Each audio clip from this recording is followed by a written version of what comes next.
Hi witches! So, a break from our regularly scheduled content, we are going to be talking about tonight's full moon. Now, hopefully this is going to be going up like early enough, and for patrons you should have seen it by now.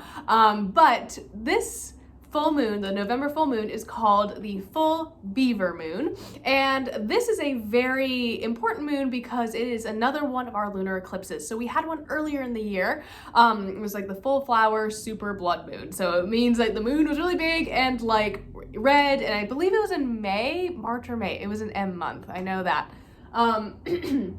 Shame on me for not looking that up or like reviewing before I started filming. I do apologize, but it is fine. We are moving on. If you guys are interested in catching the lunar eclipse, which I certainly am, it is peaking at 4 a.m. Eastern Standard Time, so whatever that equates to in your time zone. And all of North and South America, essentially, Australia and parts of Europe should be able to see the moon turn red, and we kind of all get to share in this like really beautiful, powerful moment. Now, as a disclaimer, some witches don't like to practice during a lunar eclipse.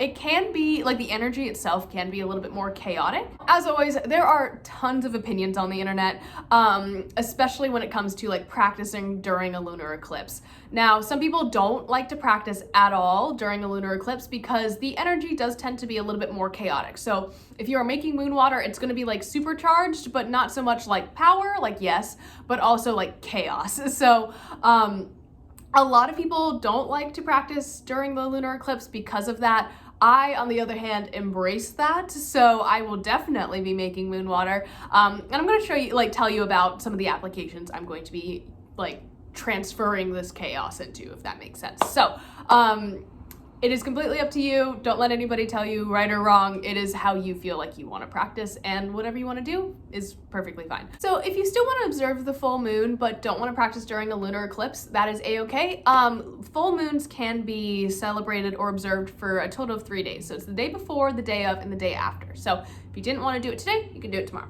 No biggie. So the November full moon is called the Beaver Moon, the Frost Moon, the Snow Moon, and also called the Morning Moon. And that last name is given to it because it's the last full moon before the winter solstice. So this is really like the waning half of the year. We're seeing a lot of waning energy, or like energy that we would also associate with like the waning moon cycle, like phase in the lunar cycle. Does that make sense? I hope it makes sense. That was a really roundabout way of saying things. So this moon is specifically called the Beaver Moon after the animal, of course, because right now they are really starting to store food and prepare for winter, which is what we should be mirroring as well.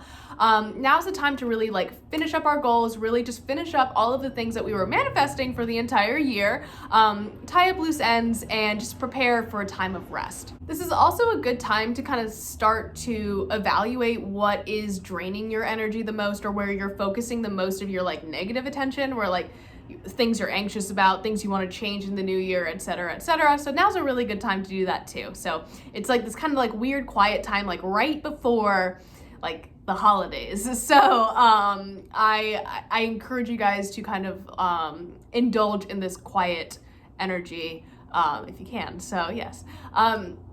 This moon is fantastic for Hearth Magic.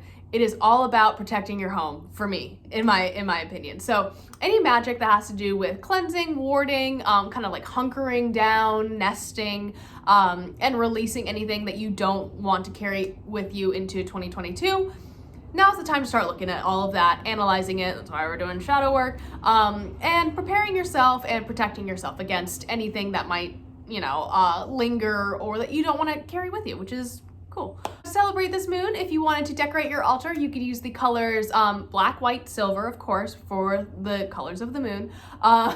Dark blue, dark green, dark purple, dark red, any sort of like dark, rich color, kind of like a, I don't know, like not a jewel tone, but you know what I mean, like a very rich color. So like wine and emerald and like just really deep purple. Crystals associated with this moon are lapis lazuli and turquoise. Some herbs, if you're looking to make an herb blend, cypress, hazel, holy thistle, clove, and pine are all great. So we're starting to kind of move from the harvest theme of Samhain into the more Yule theme of Yule. Finally, some ideas for magical workings that you might want to do. I personally am going to be using moon water to cleanse my house and to make a simmer pot with some herbs to bring about new beginnings and to help cleanse. So if you guys are interested, I have videos all about cleansing with water, making blessed waters, etc. So that's a great way to use this moon water to cleanse your home. The reason I'm using specifically moon water for it is because of the chaotic energy. I want to throw out any negativity that is still in my home before like the darkest part of the year. Like I do not want that in there. So I'm just very much like, get it all out, just like a spray. Like I don't want any of it. If you are not interested in any of that, you don't really want to work during the full moon, a-okay. Some other things that you can do, you can try to make a plan to learn a new skill in the new year. Start thinking about maybe some New Year's resolutions. You can transform a room in your house or a space in your house into like a really cozy space for you to kind of nest and hunker down and keep that there throughout the winter. So like by establishing it now, you can kind of just have like a nice like place to go just to be. Holidays are always really stressful, so it's always good to have like a place to go to just breathe, right? And also you can indulge and take time to specifically rest today, practice some self-care, and take time to rest before the holiday season, before it's just like go, go, go all the time, because I know how crazy that can be and how chaotic it can be. So it's a lot of chaos, but we're gonna be fine. We'll get through it together. So that is my little overview on the full Beaver Moon. I hope that helps you guys out a little bit, and I will see y'all tomorrow. Bye!